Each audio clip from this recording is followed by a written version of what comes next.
Hare Krishna. So we can begin. I had a little bit of feedback from the last time, and somebody said that the PowerPoint slides were a little too busy and difficult to read. So I've tried to make them a little more sparse so they can be dealt with.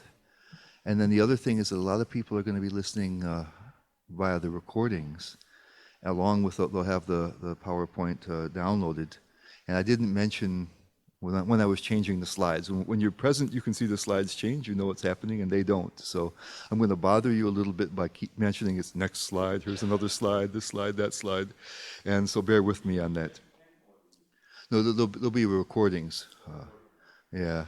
And so when they listen by recording, they'll have a copy of the PowerPoint, but they won't know when I'm changing for sure. So I have to mention that, so that it'll be a little annoying for those present. So please bear with me on that. Why am I saying that every time? Okay, so we're doing the second part of the Nectar of Instruction. We have a plan to finish it next time. We divide it into 3 parts. So today we're doing texts 4 through 7. And I think I've summed up the section as best I could by saying that making progress in bhakti by developing loving relationships with devotees and by chanting while giving up offenses. I see a certain coherence to the whole section. And I kind of tried to sum it up there. So the next slide is, this is in this section we're going to learn how to progress in bhakti by learning the following. So we're going to find out how to build devotional relationships, powerful and healthy devotional relationships.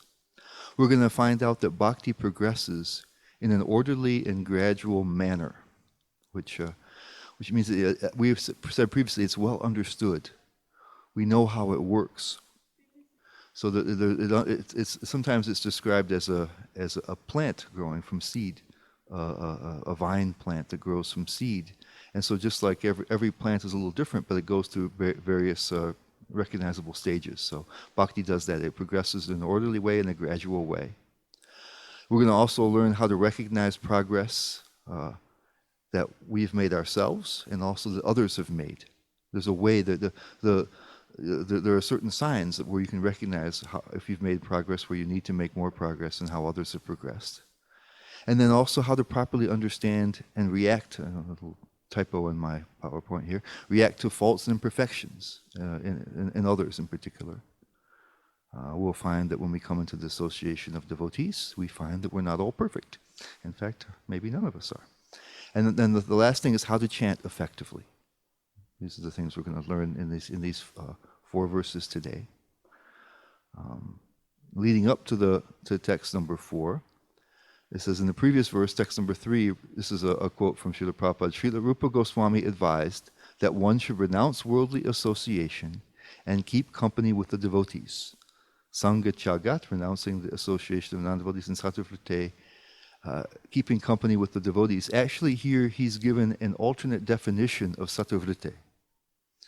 In the previous verse, he defined it as following the great previous acharyas. That Sato was the previous great acharyas. Here he says another meaning is just devotees.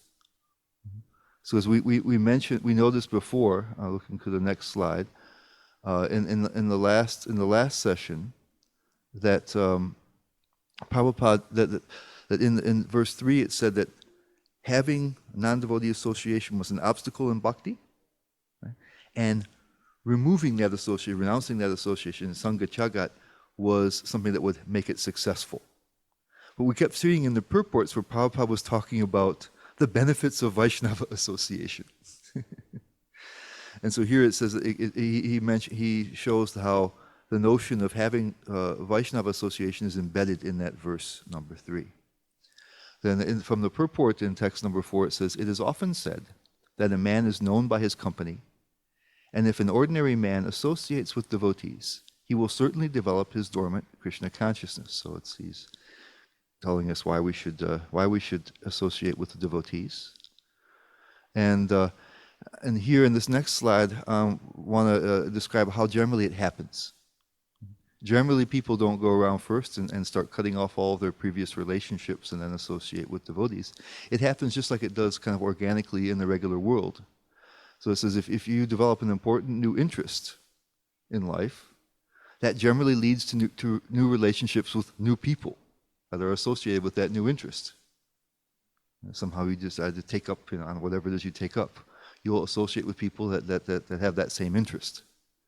And if it's an important new interest, that's a focal point of your life, and the new relationships that you build with people associated with that interest, if they're deep and satisfying, then just kind of automatically some of your other relationships get pushed into the background. That's a natural. So this is what's generally what happen in devotional service is we become interested in bhakti, connect with the devotees, and if the relationships are very satisfying, we'll be drawn towards that and away from previous relationships. We want to leave the questions towards the end so we can, because we'll see how much time we have. So in the next slide, saying that since strong relationships are a basic human need, if the devotee relationships are not deep and satisfying, then the reverse may happen, and one can find oneself looking elsewhere. So if it's natural, if we become interested in devotional service, we come into a inner circle of associates, devotees. If it's very satisfying and wonderful, we will tend to be drawn towards them and give up our other associations. If, however, the associations are not so great, because we by nature are social people, we might find ourselves looking back outside again to fulfill those needs. So that's why it's important not only to have devotee association, but it has to be of a high quality. And so here in text 4, that leads us to text 4, and which is going to explain to us how that can happen. And so I've entitled text 4, 6 expressions of love. And the subtitle in this slide is developing deep loving relationships amongst the devotees. That's what this particular text is going to try to help us to do. And then here in the next slide is the verse. Dadati pratigrinati guhyam makyati prichiti bhunte bojayate chaiva shadvidim priti lakshanam. The translation is offering gifts in charity, accepting charitable gifts, revealing one's mind in confidence, inquiring confidentially, accepting prasad and offering prasad are the 6 symptoms of love shared by one devotee and another. So you'll see here in the next slide that it's 3 pairs of things. The opposite. There's a giving and receiving. It can be here. It says gifts or charity, but it can just mean anything. Really, all of the other 2 also fall under this kind of giving and receiving. Those 2 particular things that the other mentioned are very important. But we may do something for somebody, right? Somebody may do something for us. This is giving and receiving. Right. And then it says that there's the akyati pruchati, questions and answering, and guhyati is the modifying word there, confidential. So there's kind of 2 meanings to confidential. Something can be private, right, and not to be revealed to others, or it can, but otherwise it has to mean something meaningful. When guhyati, like Krishna says, that there's the Guhyatamam, chapter 9 of Bhagavad Gita, is the most confidential knowledge. So it means it's something deep and meaningful. It doesn't mean that it's gossip or chit-chat or just asking about the weather. So there's a conversation that's going back between the devotees. It can be about devotional service, or it can be something about that's also private. Right? One thing we find that destroys relationships is when there's not confidentiality. Someone tells you something that's private, and then the whole world knows. That makes people to flee from each other and not to speak anything. So there's 2 senses of that word guhyam, and confidential can be something private. In either case, it has to be meaningful. So I tried to put it here in the slide: private and or meaningful. It has to be meaningful. It can be private and meaningful. Or it can just be something that's something deep, something about the philosophy, something about our progress in devotional service, something that's germane to our devotional service. And then there's feeding prasadam to others and being fed prasadam. Right? So there's these two pairs that make up the 6 activities. So in the next slide, saying that both of those pairs, both sides of each pair, are very important. Right? Because a relationship implies a two-way interaction. We can't have a one-way relationship. If you do, it's not going to be very satisfying for you. Right? It says one who only gives or only receives is remaining aloof from real relationship. Right? Either you don't feel very giving, right? Therefore you don't want to enter into that, or you don't want to be obliged to someone. You don't want that you want to take something because that means the relationship is growing, and you feel obliged to reciprocate. So in any case, you're keeping yourself at a distance. So both things have to be there. If we're going to develop the relationship, we have to be able to give, and we have to be able to receive. So we can't just pick one side or the other and do that all the time. We'll find out a little bit later kind of details of that. So it says to be healthy members of a community, we must be capable of both giving and receiving. And then there's a quote here in this next slide from the purport, and where Prabhupada says, the International Society for Krishna Consciousness has been established to facilitate these 6 kinds of loving exchanges between devotees. The society was started single-handedly, but because people are coming forward and dealing with the give-and-take policy, the society is now expanding all over the world. And he has another quote in this next slide where he says, the life of the Krishna Consciousness Society is nourished by these 6 types of loving exchange among the members. Therefore, people must be given the chance to associate with the devotees of ISKCON, because simply by reciprocating in the 6 ways mentioned above, an ordinary man can fully revive his dormant Krishna consciousness. So it's interesting how he's connecting both in-reach and outreach with these building of relationships. He says that it nourishes the society, and it also is how we reach out to others. He's saying it has this dual function. It's really how he says the whole Krishna Conscious Society is based on these principles of building relationships. And so I mentioned here in the next slide that outreach means building relationships rather than simply broadcasting the truth. Right? Sometimes we do like that. We have the absolute truth, and I'm going to mercifully give it to you. And somebody comes in, and but it's actually in order for someone to get a good foundation in bhakti, they build relationships with people. So we have to maybe learn a little bit something about them.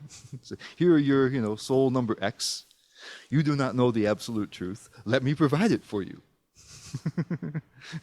It becomes a little off-putting.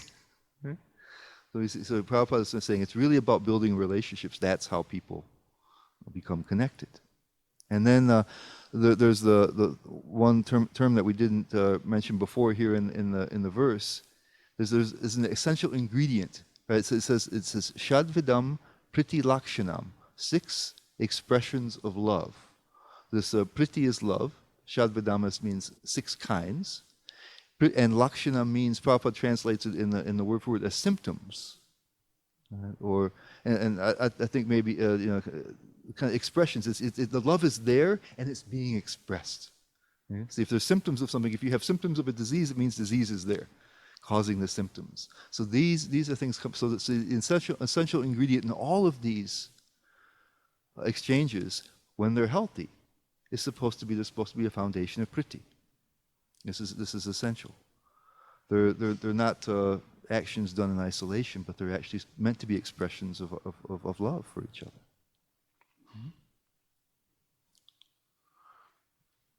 And then Prabhupada mentions in the next slide, he says that these ways of expressing love are natural to humans. It's not just a question of bhakti.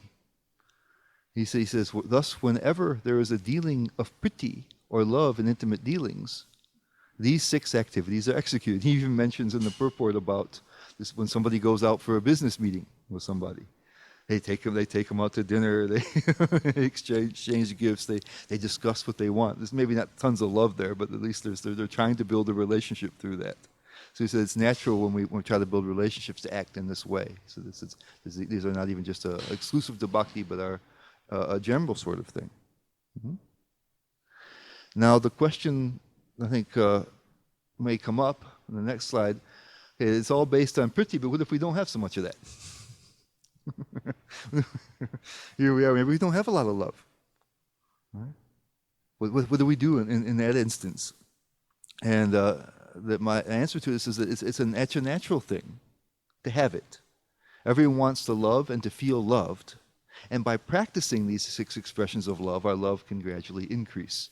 We talked about that in the last session with just our devotional activities. That devotion has a natural expression.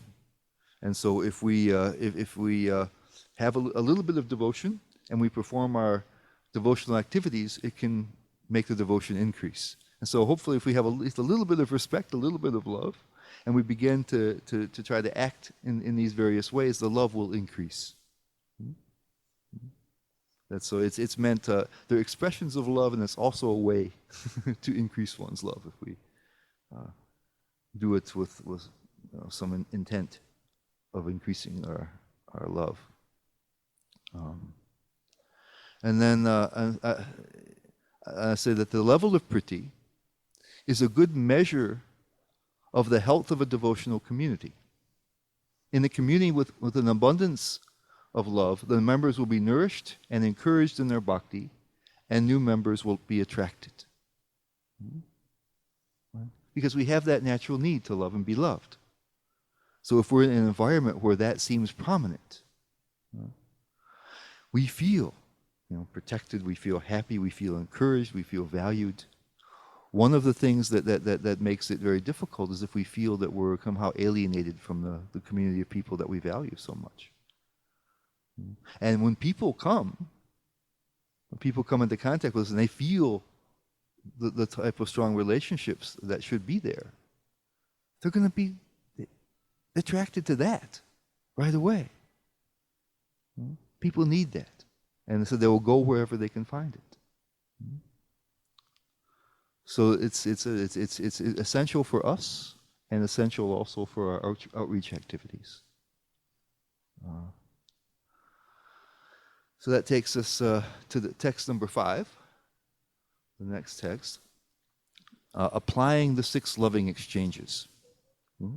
Recognizes and subtitle I say in this slide, recognizing the levels of progress in bhakti. And the next, here's the text. Krishneti yasya giritam manasadriyeta dikshasti chit pranati bischa bhajantamisham shushrushaya bhajana vigyamananyamanya nindadi shunyridamipshita sangalabja. One should mentally honor the devotee who chants the holy name of Lord Krishna. One should offer humble obeisances to the devotee who has undergone spiritual initiation, diksha, and is engaged in worshipping the deity. And one should associate with and faithfully serve that pure devotee who is advanced in undeviated devotional service and whose heart is completely devoid of the propensity to criticize others. It says, Anya, Ninda, Adi, and such things. No, completely pure heart. They don't have any of those types of propensities. And Prabhupada gives a couple of quotes about this and how it relates to the previous verse. He says, in order to intelligently apply the 6-fold loving reciprocations mentioned in the previous verse, one must select proper persons with careful discrimination. Srila Rupa Goswami therefore advises that we should meet with the Vaishnavas in an appropriate way according to their particular status. So in this verse, Srila Rupa Goswami advises the devotee to be intelligent enough to distinguish between the Kanishta Adhikari, Majjhima Adhikari, and Uttama Adhikari. The devotee should also know his own position and should try not to imitate a devotee situated on a higher platform. So just previously we mentioned how the devotional service happens in a gradual way, in an orderly way. And there are different ways to analyze the different stages of it. These are three kind of broad categories. The beginner, the middle, Kanishta, beginner, Madhyama, middle, and Uttama, the best level of devotees. And so Prabhupada says here that in order for us to understand exactly how, in detail, how to execute and apply these different types of expressions of love, we have to know where we stand, and we have to be able to recognize where others stand. And so we're going to talk about, Prabhupada talks about in the purport, those different types of people, devotees. And I said here, in this slide, I said the appropriate level of love openly, and I've got it underlined here in italics, expressed between two devotees depends upon the progress that each has made in their practice of bhakti. So I underlined openly because it doesn't mean that there's less love there necessarily, but it means it's openly shown. We'll discuss the reasons for that once we see, well, let's look in the next slide. It says, as we will see, devotees at differing levels of progress will, due to the natural characteristics of their particular level, have differing capacities both for giving and for receiving love. And that means especially in a healthy way. So we'll understand that as we go. So let's look here, starting with the next slide, at some of the characteristics of these different adhikaris, who are supposed to be treated in different ways. The Kanishta adhikari, who is supposed to be respected within the mind, and I have here on the slide, I have two categories, things that I've gleaned from the purport or the verse, and then there's things that have come from the Shikshastakam of Lord Chaitanya and also the Madhurya Kadamini that describes these kind of stages. Lord Chaitanya's Shikshastakam is divided into these different levels. So Prabhupada says that in the purport, he says that they can be somebody who's uninitiated, devotees chanting regularly. He mentions, not directly, but indirectly, he mentions George Harrison at that time, who was a famous musician, he said, who was chanting and doing various things. And Prabhupada said he respected him in his mind. And those who have first initiation, he says that can be a criteria. And so that they're more on the beginning stage. And then there's from the 11th canto in the Srimad Bhagavatam, there's given a definition that says they worship the deity, but do not behave properly towards either devotees or other people. And their faith is soft and pliable. So they don't have and then from the other characteristics are they don't have a very strong taste for chanting. This is the second, the shloka of the Shikshastakam, where it says, Daiva Midrishamaha Janinana, like I don't, Krishna is so merciful, he's given me the holy names, but I don't have any great relish or taste for them, for chanting. They have an inflated self-image. Vishwanath Chakravarti Thakur says that someone who begins the process of devotional service, he compares them to like a young Brahmana boy who just begins his education and thinks he's a great scholar. And we tend to think that we're making fantastic progress, and so we have a bit of an inflated self-image. They're unsteady in their practice. The minds and the senses get control of them. Their enthusiasm waxes and wanes. We have good days and bad days. Not very humble or very tolerant. The inflated self-image gets in the way there. And they want recognition, position. It's me, me, me. They struggle with the senses and not very respectful of other people. Because what happens when somebody begins the practice of devotional service, they have come from illusion and now they're connected with the absolute truth, and now instead of serving the material energy, now they're serving God. And so many other people are not doing that. So they feel some reflected glory. Now I'm a servant of God. Right? People in general, they'll name drop if they know such and such person, or if they work for a prestigious organization, they get reflected glory from that. So now suddenly I'm a worshiper of God. That makes me special. who feel superior. This is the Kanishta mentality that comes out. And also, this is they tend to just it's between me and God, and don't worry about anybody else. I've understood that I'm supposed to worship God, and I have connection with God, and so they don't care much for other people or even other devotees so much. That's the initial way that they behave. First initiation. Harinam initiation is first initiation. Yeah. We have first initiation and second initiation. And the first one's Harinam initiation, usually referred to.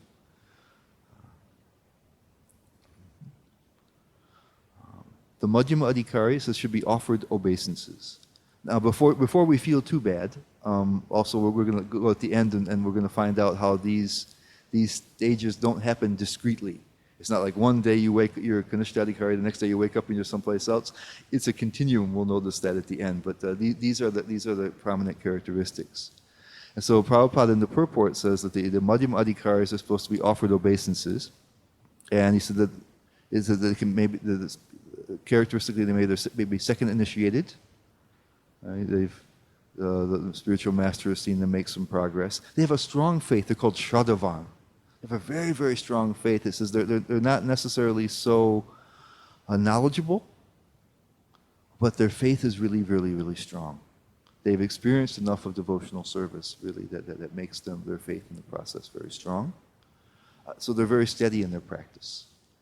The Kanishta, we already went in the last session. We talked about the first verse, where we have many urges that come out. So we intend to serve Krishna, but the urges of the senses and the mind get in the way and take us away from that. So the Kanishta has trouble with that. And unfortunately, we probably noticed that we have some Kanishta characteristics if we look at these carefully. But the Madhyama, their intelligence is strong, and so even though there's temptation, they're fixed on what they're going to do. No, I want to do this. So they become very steady, and very steady in their practice. And then they have these four characteristics that come. Let's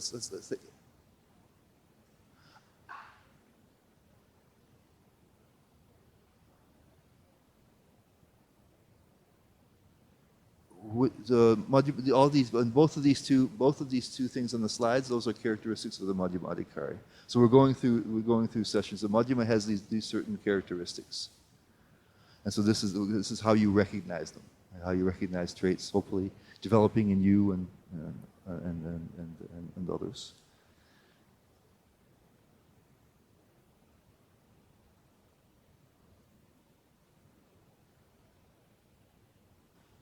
Each slide here describes various characteristics of, you see, at the top of the slide, Madhyama Adhikari, they're offered obeisance. Everything that's underneath on this slide are characteristics that are typical of them. Okay? And previous one was Kanishta Adhikari, next one will be Uttama Adhikari.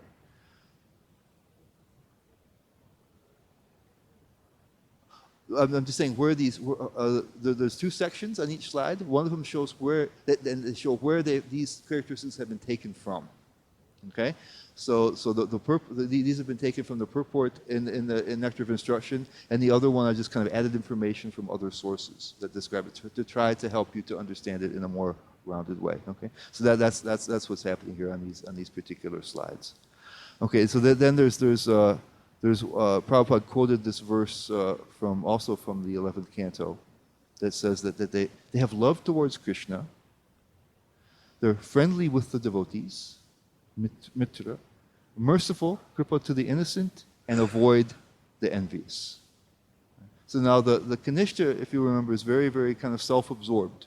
Doesn't know how to deal with other devotees, doesn't know how to deal with any other folks. It's just me and God, and everybody else is pretty irrelevant, especially since you're usually such a great devotee. But the Madhyama is different now. He has different set relationships with other entities. So he loves Krishna just like the Kanishta is trying to do, but he's friendly with the devotees, merciful to the innocent, and avoid the envious. Uh, and then it says and then in the Shikshastakam there's the famous Trinadapi Sunichina verse. Right? Who is more humble than the grass and more tolerant than the tree, doesn't want respect but respects others. Right? That's the characteristic of a Madhyama. Those things are there. So now there's less of there's less pride, less egotism, and so now when there's less self-absorption, we can reach out to others. See others as more important, and is able to control the senses. So when the urges come out, we can say, no, it's okay. I'm serving Krishna. So the third category, the Uttama Adhikari, the one you're supposed to seek their association with great eagerness, and Prabhupada says, faithfully serve them. It was a little of a purportful translation, but he's telling us what we should do there.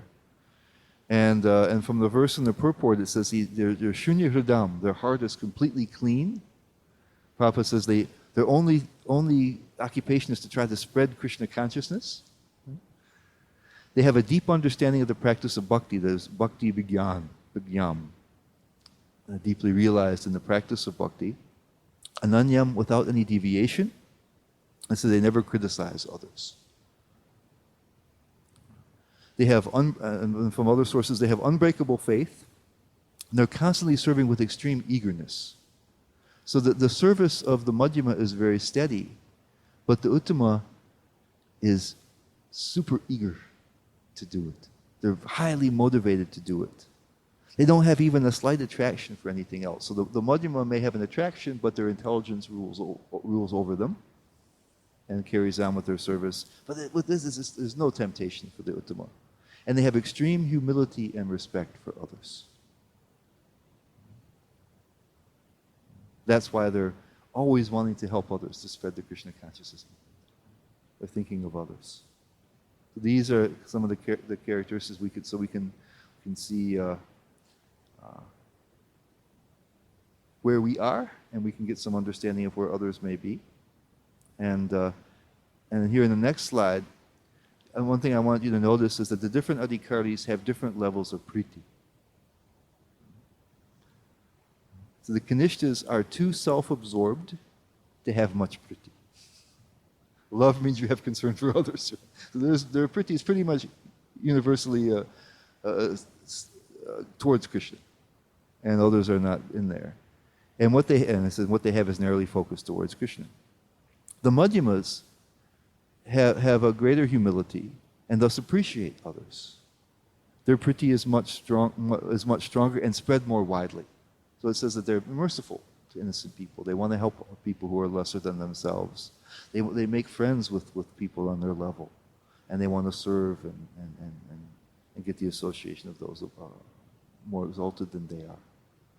So there's more priti there. They feel for others.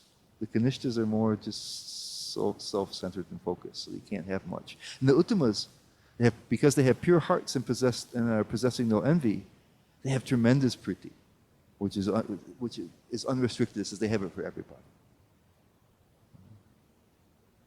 in a very, very powerful way.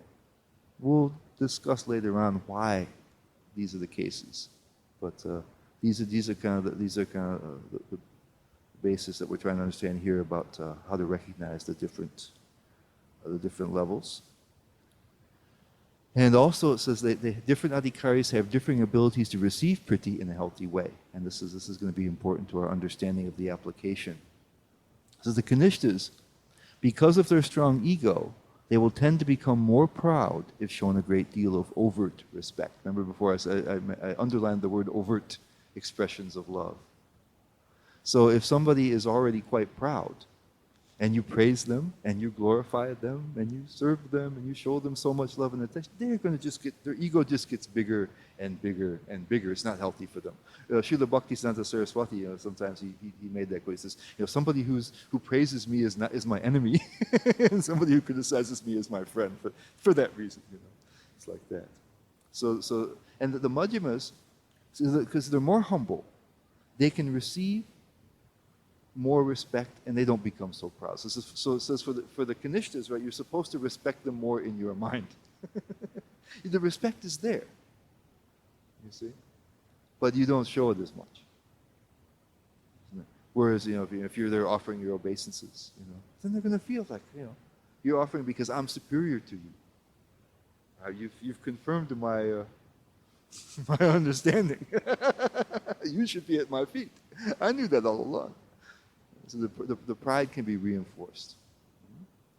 But with the Uttamas, it says, since they have no envy, no pride, and have tremendous humility, they can receive any amount of overt respect without any ill effect, any damage to them. It says generally they will just take it as it's meant really for Krishna. Or if it's a person's a spiritual master, they'll think that it's they accept it on the behalf of their spiritual master. Anything that I am is because of my spiritual master, and or they're offering me respects because of the message I'm bringing of Krishna consciousness. They don't accept it personally. So there's no, and so that helps to explain how we deal with one another. In Prabhupada says in detail. And so the next slide is what will work for them. How should these relationships work? The Kanishtas, they will experience growth primarily through the expression of love and respect to others, since they have little of either. Right? So their growth area is to try to expand that. So it's good for them to be expressing their love and their respect, and to recognize that there are those who are more advanced than they are. That helps them to break out of their isolation and self-centeredness. So to recognize and act upon the understanding that there are devotees who are more advanced is very healthy for them. So receiving respect is not so good for them, but giving is really healthy. The Madhyamas, they have love and respect for those both higher and lower, but they still have an element of ego and will tend to see themselves as kind or merciful benefactors to those below them. So they have love, right? Because you notice the different things. They say they make friendship with the devotees. They love Krishna. They make friendship with the devotees. It means kind of people on their level, right? To those who are below them, they are merciful. Right? That's nice. They're kindly trying to help them, but they're feeling themselves to be superior. There's a feeling of that I'm doing something compassionate and merciful. And of course, then they have a lot of love for those who are above them, because they do have quite a bit of humility there. So they don't resent that there are those who are more advanced, and they understand how other advanced people can help them. So they grow strong by making strong, loving relationships with their peers. This is one way they can deal with it. The Kanishtas, have trouble, developing relationships. But the Madhyamas, they appreciate each other. They're not very. It's not so competitive. The Kanishta mentality is you always are concerned with your rank and your position. Whereas the Madhyamas, they appreciate one another in a genuine way. So they can cultivate really strong relationships with each other. They can, of course, just like the verse states, they should seek out and try to show love for those who are more advanced. That's how they'll elevate their situation. And then they should try to diminish the egotistical part of their relations with the Kanishtas. They open their love a little bit more towards them and not feel that they're being, they feel a little condescending. I'm a little bit more, I've made more progress, I'm a little more experienced, let me help you. So there's a little bit of ego is there. They feel some pleasure by it, even though they're doing a good thing. They're kind, they really want to help them.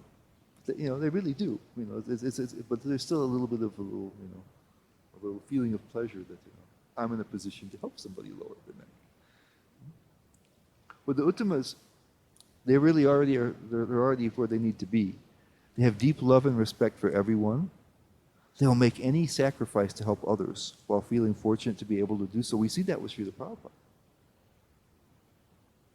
He came. He was. Some of his early students, they had no understanding at all. He was cooking for them. It was some time before they finally said, "Can we help you to do the cooking or clean up?" He would cook, and sometimes he washed their clothes for them. He would stand in line with them for the shower. He suffered all types of inconveniences just because he wanted to help us. He saw the value in that. And they don't feel any feelings of superiority. They feel fortunate to be able to do some service for the Lord. And says, and although they may not overtly show the love and respect they have for those on lower levels, because they have concern that it might damage their growth, but they really have deep love for everybody. So you see, Srila Prabhupada told his students that sometimes I have to, he says, don't mind if I have to chastise you. He says, I'm doing it because I want you to advance. So sometimes he would do that. He would, he wasn't going around offering obeisances to people, but he said he talked about George Harrison, who wasn't even initiated, but he said he had great respect.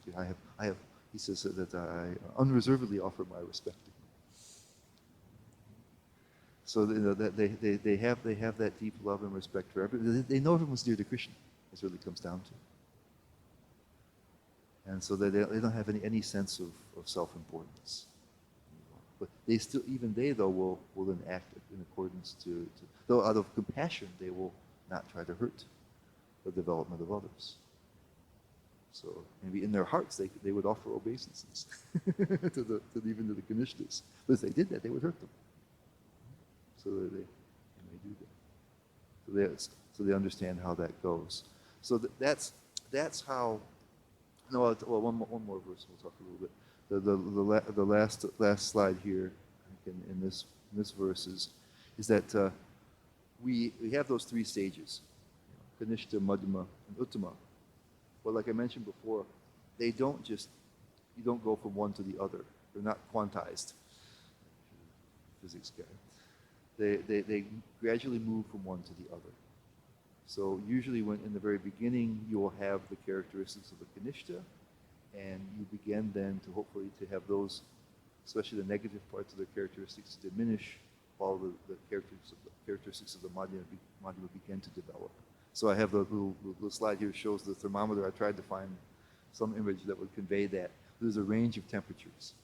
Right? So even at the very bottom, it's really, really, really, really cold. And you move up a little bit, it's still frozen. And then it starts to get comfortable. Then it starts to get warm, and it gets really, really hot. Right? So at a certain point, you say, "Oh, this is really cold." And say, "Oh, it's still cold, but it's a little warmer." So it happens that way. We gradually transition. It's a continuum.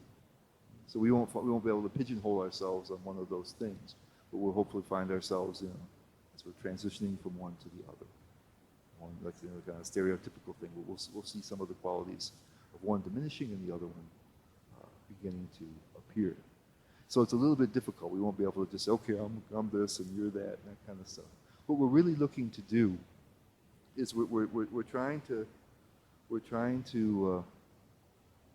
help those. Because I said, well, there's giving and receiving. We're trying to help those who we're capable of helping, right? And we're trying to take from those who are able to give us. So if we can recognize, first of all, honestly look at ourselves. And it's difficult when we're Kanishtas because we want to see ourselves to be better than we are. It really bashes our egos. I remember when I read first the Madhurya Kadambini, which describes in detail the stages of bhakti, and I was really hoping to find myself more than a couple of pages in. But I had to admit it. Painful as it was, there I am. This looks awfully familiar. This is me. And so we have to be able to take a look at ourselves in an honest way. And in an honest way, look at others. And see, who do we make friends with? Who do we learn from? Who can we help? And understand how we express these feelings of pity. Prabhupada mentioned right away that we have to be able to recognize ourselves and others. That's an important point. And so if we simply say, okay, everybody else is an Uttama Adhikari. They're all perfect. There's nothing there. Okay? It's not true, first of all. And so how can that be beneficial? And you won't be able to act properly in the relationships. Okay? You won't be able to follow the guidelines here, which says you act in accordance with that. All right? So, but what we're going to discover in the seventh verse. We're going to talk about this. Okay? How we do this without, how we use discrimination without offense. Okay? Well, it's really a continuum. Okay? So what you see in the beginning is someone, first of all, understands that there's God, who's the most important entity. Okay? And up to that point, they may have had so many other important things in their lives. Now it says, no, there's God. God exists. He should be the most important thing in my life. And so there's a transference of importance from so many other things towards that. That's a healthy thing. The conditions and all the things that sound are bad about them, but it's a healthy beginning. Because we have to say, okay, now my priority is God. Before I had so many other things that was played out in different ways. Now God is going to be the most important thing in my life. We understand that Krishna is the source of everything. Right? Actually, everything that exists is part of his energy, and therefore, we're intimately related with him. We have to focus on that, and we pull our attention and focus from so many other things and put it on Krishna. That's very healthy. What happens later? We have faith that serving him is the most important thing. Later, we begin to understand how he's present in his different energies and manifestations. And that's what's happening. So the Madhyama is seeing Krishna and the other devotees. He's seeing how he can serve Krishna by helping those who are less experienced than himself. He sees that there's people that can teach him. Right? And then the Uttama just sees everything as being so dearly connected with Krishna. So there's a continuum of understanding there. Now, we're pretty merciful in ISKCON, okay? And so it's generally what's going to happen. It says, and we have different spiritual masters do things in a different way. Some of them will make you wait a long time for second initiation. Yeah, these are people who are serious, at least somewhat serious. Prabhupada says at least they're chanting regularly. So if they're not initiated, they're chanting regularly. They have a serious interest in Krishna consciousness. Yeah. In the purport, Prabhupada mentions that there are people who can be respected, but really aren't associated with much, or that are just somebody who's just barely interested. Prabhupada used to say that if somebody came to his class, okay, we have a person who came for the first time. Now he doesn't know. I don't know what his background, but he just may think that maybe there's something of interest here. He may, I don't know how much knowledge you have, but if you say you don't know much about this kind at all, then somehow you heard about it. This might be of something worth investigating. Okay? And so you took your time to come out here. That was a certain investment, right? So it's a kind of, Prabhupada called it a kind of faith, a kind of shraddha. It might be of some use, enough to take your time, right? So it's not some kind of deep faith of going, now I'm going to dedicate my life to this. You're a long ways away from that, right? But there's some interest. So when that interest becomes greater and your confidence that this is something useful grows stronger, then your desire to actually get into it gets bigger. This really might be worthwhile. Let me try to do this. So there's a continuum there. That at a certain point, when there's at least, Prabhupada says, the lowest thing he gives it, he says somebody who's regularly chanting. Okay, he calls that like that. Mm-hmm. So that's kind of like that. Okay, so now we're on to text 6. Okay, so text 6 highlights the power of bhakti, and it teaches us how we can avoid offenses towards the devotees. The question you were asking, how we can have discrimination without offense and judgment. Okay, and so the verse is Jushtai svabhava janatar vupashascha dosharana prakritatva miha bhaktya janasya pasyet gangam basam nakalam kalu om buddhapena pankar brahma duravatvam apagachati niradharmaha. So it says here, being situated in his original Krishna conscious position, a pure devotee does not identify with the body. Such a devotee should not be seen from a materialistic point of view. Indeed, one should overlook a devotee's having a body born in a low family, a body with a bad complexion, a deformed body, or a diseased or infirm body. According to ordinary vision, such imperfections may seem prominent in the body of a pure devotee, but despite such seeming defects, the body of a pure devotee cannot be polluted. It is exactly like the waters of the Ganges, which sometimes during the rainy seasons are full of bubbles, foam, and mud. The Ganges waters do not become polluted. Those who are advanced in spiritual understanding will bathe in the Ganges without considering the conditions of the water. Okay. Now, they're talking particularly about here Uttama Adhikaris, although we're going to branch out a little bit towards the end of the discussion.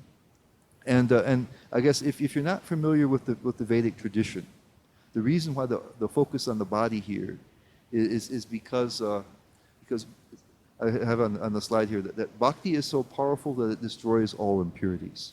So it says that you would take a certain birth and you have certain characteristics because of your past karmas.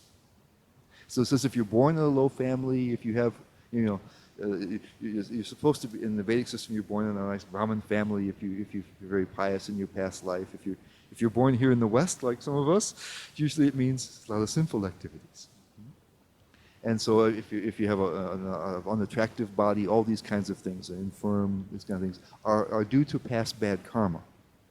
Now that comes usually from improper activities, sinful or harmful activities. And what happens is it's presumed that if you've performed them, the tendency to perform them is still there. In fact, we'll see when we study the Nectar of Devotion, that when we perform something improper, we do a sinful activity, we get a reaction, a sort of punishing reaction, or it's more an instructing reaction, really. We get back what we gave, and we also reinforce, as a reaction, it reinforces that tendency. So it's understood usually from the outside that you look at somebody, find out what kind of family they were born in, where they were born, what their characteristics are, that's being carried over from their previous life. And that usually is considered to change very slowly. We find that when we try to change our own selves, it's not very easy to do. Right? So our traits and tendencies usually don't change very rapidly. They have a lot of inertia. Okay? So from the outside, you judge people. That's why you have the Varnashram system in India. The person is born in this type of family, you have this type of karma. But in bhakti is a radical situation, which has the ability to purify. It says all the past karmic reactions and the sinful inclinations are removed. Prabhupada mentions in the purport, he says they attain the level of transcendence. So everything is gone. The only thing that's left, they still have the same body while they're still alive. Right? So they may, we have the famous example of Mrigari the hunter, who was the killer of the enemy of animals. That's what his name means, right? And he was half killing the animals. He wanted to torture them. He learned it from his father, and Narad Muni converted him to become a Vaishnava. Right? So he was still the same guy, born in the same place, living in the forest, but he was a whole different person because of the transformative power of bhakti. And so if somebody continues to view that person on the external level as being a hunter in the forest, a savage, a savage in the forest, they're going to make an offense against that person. They're going to make Krishna unhappy by that. So it says, people who fail to understand the power of bhakti will judge on the basis of the now irrelevant externals and thus commit offenses which Prabhupada says are obstructive and dangerous to their spiritual lives. So that's what he's saying. So the next slide. And Prabhupada, this is a quote from the purport. It says, those who think that Krishna consciousness is limited to a certain section of people, a certain section of devotees, or a certain tract of land, are generally prone to see the external features of the devotee. Such neophytes, being unable to appreciate the exalted service of the advanced devotee, try to bring the Mahabhagavata down to their platform. So this powerful ability to transform is what allows Krishna consciousness to spread all over the world. So he says those who think it's only some devotees, certain family members of great, this is a Nityananda Vamsha he mentions, the descendants of Lord Nityananda, or a certain tract of land, India, or a certain section of people. Born in certain castes, he said those people are mistaken. because bhakti has the power to transform anyone. He says that in Bhagavad Gita, we'll see it again. Right? That everybody has that eligibility because it's our natural, Prabhupada says it's our natural state. We're natural devotees of the Lord. So we're not establishing something artificial, but we're awakening what's already inside each and every one of us. That's why it's so powerful. Okay? So we also know, even though we know this is offenses here, I'm going to try to generalize a little bit here because this is offenses against pure devotees are particularly dangerous. But one should avoid offenses against lesser devotees as well because they're in the process of being purified. So we know from so many other sources that it's not just, it's that if we offend a very elevated devotees, that's a very severe reaction to that. But it's also to others. We know that. And Prabhupada is interesting. In the purport, he quotes the verse from Bhagavad Gita that establishes that. And this is what we're going to look at next in the next slide. There's Apichet Sudaracharo Bhajate Mama Nanya Bhak Sadar Eva Samantavya Samya Vyasasto Hisaha. Even if one commits the most abominable action, if he is engaged in devotional service, he is to be considered saintly because he is properly situated in his determination. Mantavya says you look upon him as a saint. This is Krishna speaking. Okay? And the explanation for that, because it says here, without deviation, Ananya Bhak. It's described by both Vishwanath Chakravarti Thakur and also by Baladev Vidyabhushan. Describes, because if someone is fully purified, they're not going to do anything that's terrible. This duracharo means like, su-duracharo means really, really, really bad things. Really bad. Vishwanath Chakravarti Thakur says even murder, something really terrible, something really frightful. And so it seems shocking that that person should still be considered to be asadu. But what type of person? Right? It says someone who has says when a fully purified devotee doesn't commit, while a fully purified devotee doesn't commit abominable actions, a devotee who worships Krishna exclusively and simply to please him may be subject to accidental fall downs while not yet fully purified.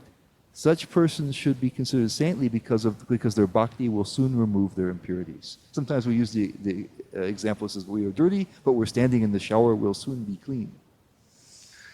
And so in the next verse, in text 931, it says that soon they will become righteous. So because they have exclusive devotion for the Lord, they have what's called a pure faith. They're not pure themselves, but they have a pure faith. Then Baladev Vidyabhushan says that such a person is already very, very, very dear to Krishna, and therefore it's wrong to offend him. We should understand that the terrible actions they did are coming out of weakness, but these things are going to be gone away soon. We shouldn't take it. As an ongoing characteristic to them. It isn't. There's something called antinomianism, where it says, okay, because I'm a devotee of the Lord or something like that, I can do whatever I want and God will forgive me. It's not that. It says that because of some weakness, some lack of purity, they're acting. They're do something proper. So some accidental fall down. He mentions in the Bhagavad Gita, says, if you then think that you have license to act however you please, then that's a terrible offense. But somebody who out of weakness, even if it's something very terrible, because they've already taken up the path, they've decided that they want to make Krishna their exclusive God, their exclusive object of worship. And Krishna is so joyful that they become so dear to him. And so we take them in that way. So this is the basis for non-offense amongst other devotees.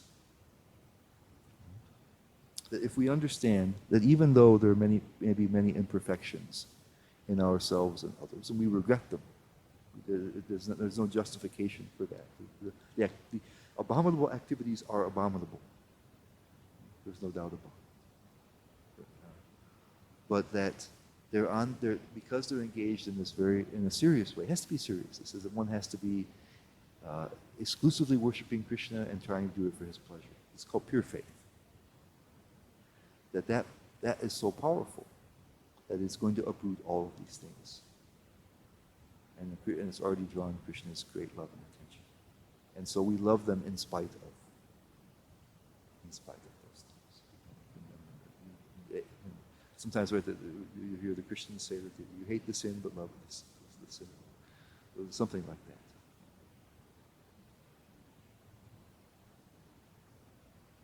So generally, the devotees we'll deal with aren't doing sudaracharo, doing really terrible, horrible things.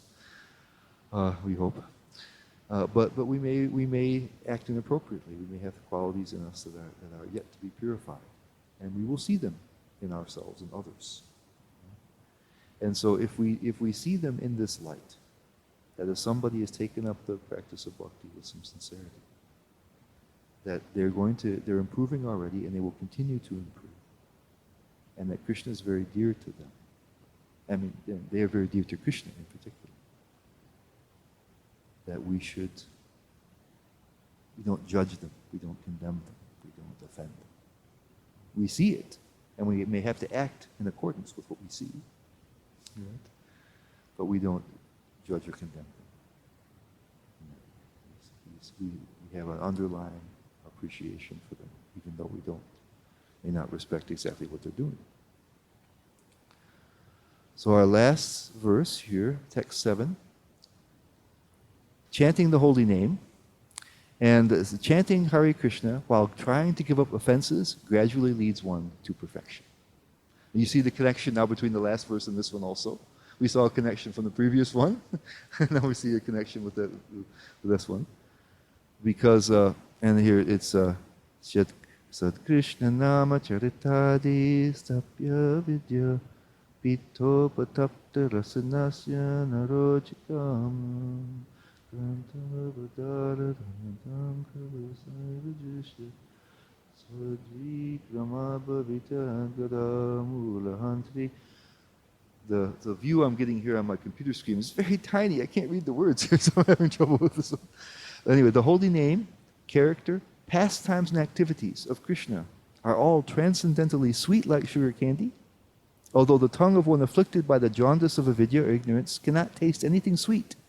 It is wonderful that simply by carefully chanting these sweet names every day, a natural relish awakens within his tongue, and his disease is gradually destroyed at the root. So there's a poetic comparison being made here. So somebody who has hepatitis, jaundice, if they taste something sweet, it will seem bitter. Put sugar in their mouth, oh, it tastes really bitter to them. That's because of the jaundice is there, the bile is there. It's very strong. But then it says also, if you keep taking that sugar candy, then eventually it cures it and you can taste the sweetness again. So it's the same thing with chanting Hare Krishna. We mentioned that the Kanishas have this problem. They have some faith, but they don't have a lot of attachment for chanting. Right? And so you struggle with the chanting. But if I keep doing it properly, then it takes you up through all the different levels of bhakti. And this is mentioned in the first verse of Shikshastakam. And Prabhupada then says, I have a couple of quotes from Prabhupada from the purport. Says, there are 3 stages in chanting the holy name of the Lord.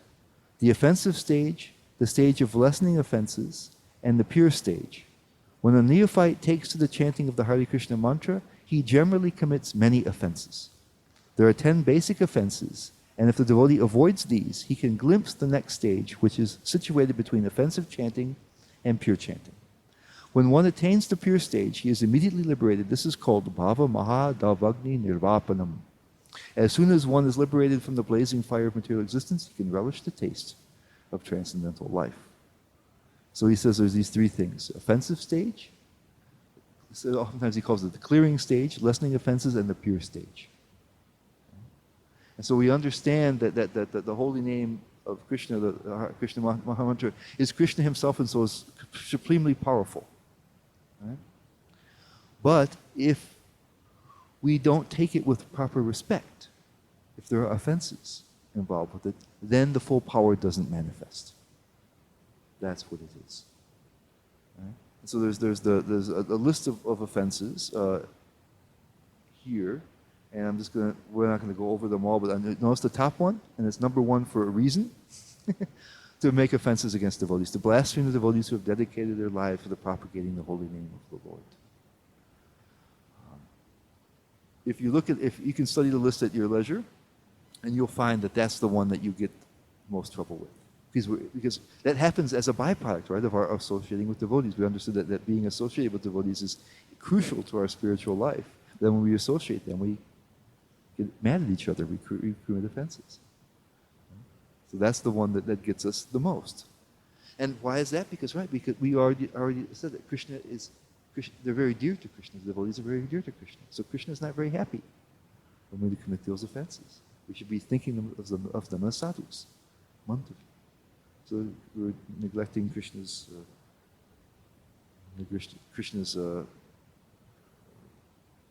order to us that we should think of him as saintly.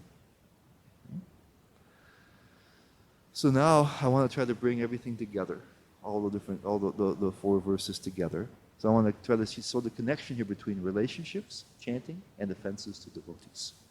How these things relate to one another. Because at the beginning I said that we're going to gradually progress through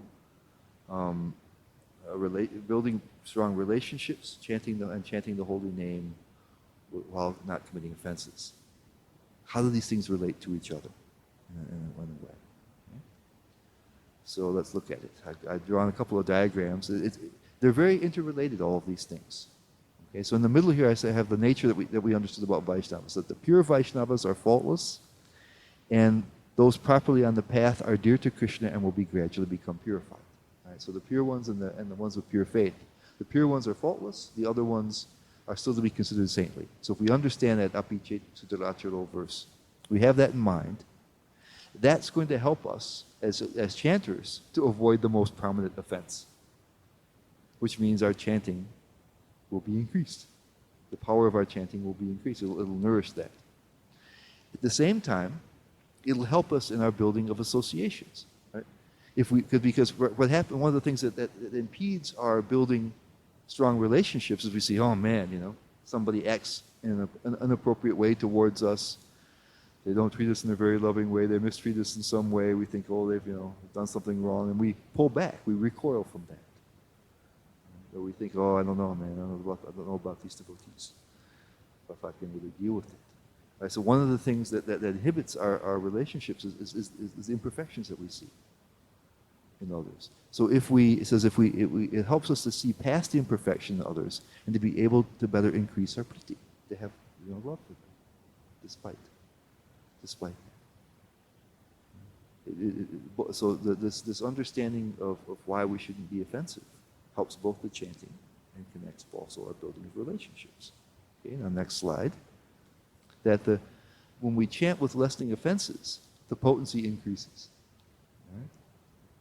And we saw that when we apply the 6 loving exchanges, that we have the different levels of devotees, and we see that the holy name takes us from one to the other. Right?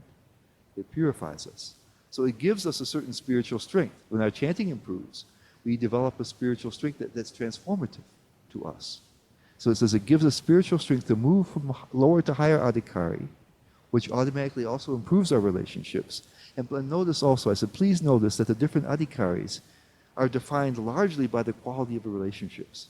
One of the ways one of the characteristics, the main characteristics of all of them is how they relate to others.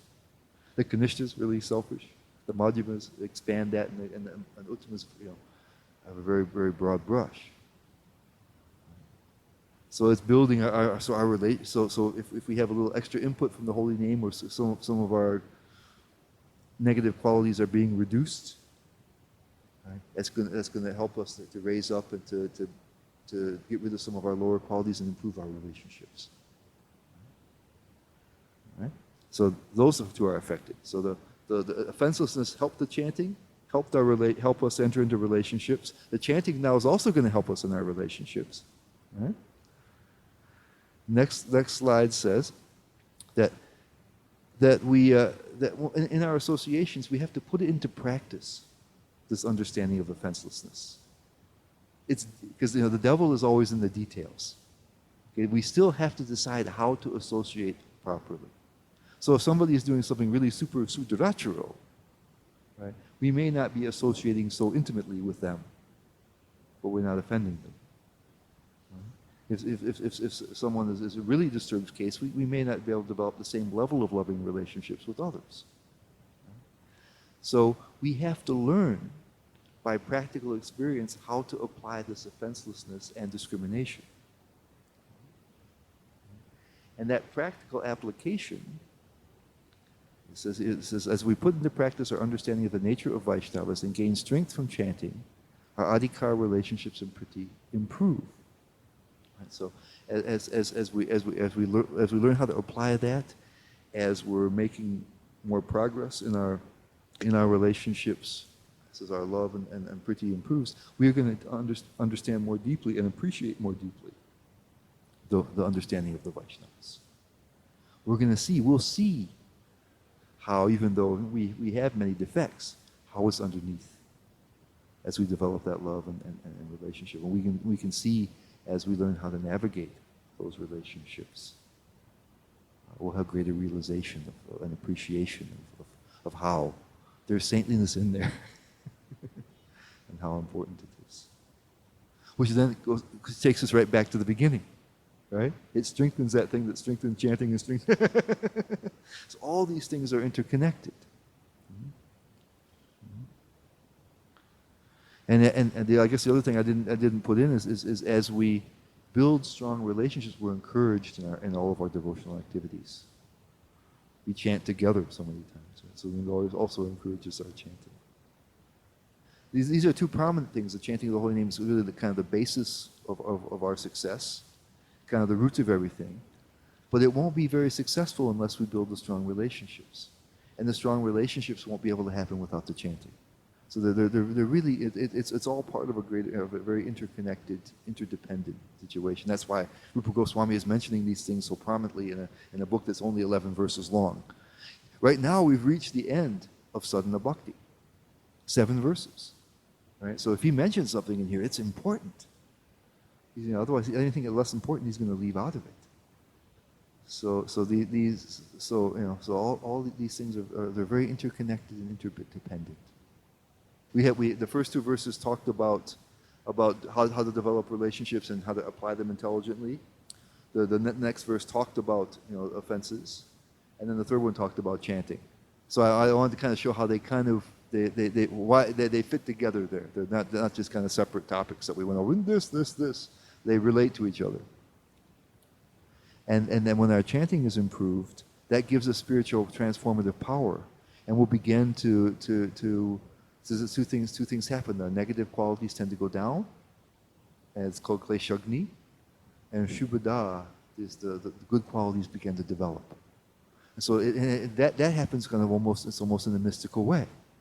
Right? So suddenly it's pushing us forward on the path of devotional service, which also helps us to, because we saw that healthy relationships also correlate to our advancement.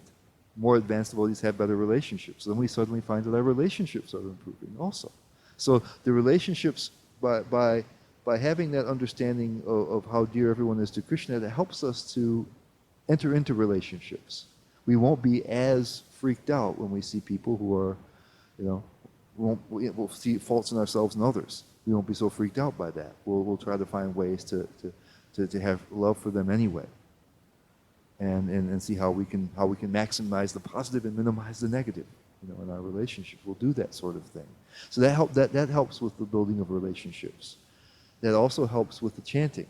Then when the chanting is improved because of lessening offenses, that also improves the relationships, because suddenly it's purifying us and moving us up that chain of advancement where our relationships automatically improve. That also makes us appreciate devotees more. So then we better understand that initial thing, how even though they may have imperfections, they're so dear to Krishna and they're so wonderful and important. Which then, so the whole process then starts again, right? And also our association encourages us in our chanting. The arrows are all pointing back all around each other, and it's so interconnected. Yeah. If you try to, like it's like, what's more important to you, the heart or the liver? If you take one out, the rest of the body's not going to survive. You got to have it. They're so interdependent. That's why it says the 7 verses talks about the whole process of sadhana bhakti. We're going to higher levels next time. And so if something is mentioned in those 7 verses, it's indispensable. Rupa Goswami is not going to mention it if it's not, if you can leave one out. Otherwise, he'd give you only 6 verses. So these things are all absolutely indispensable. And they work together. You won't be able to, if you don't build relationships, you won't continue in your chanting. You'll be discouraged. You need relationships. You'll build them someplace else, and that'll take you away from it. You won't be able to do it. You just won't be able to do it.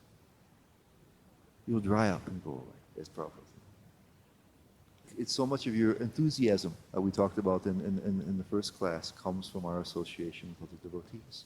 So the chanting won't. You can go like somebody who's even the Babajis, even deeply realized persons, so that when they chant Hare Krishna, Krishna is dancing on their tongue. That's what it says. It's like that. And you want to have, Rupa Goswami gives that beautiful verse. You want millions of tongues and millions of ears, and you get, oh my God, right? They associate with one another. It's such a deep, important need, and they encourage each other.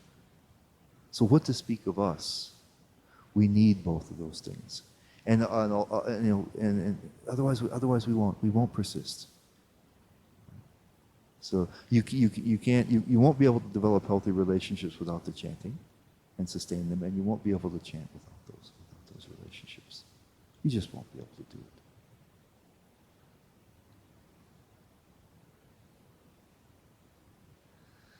So thank you all for coming. Prabhupada ki jai.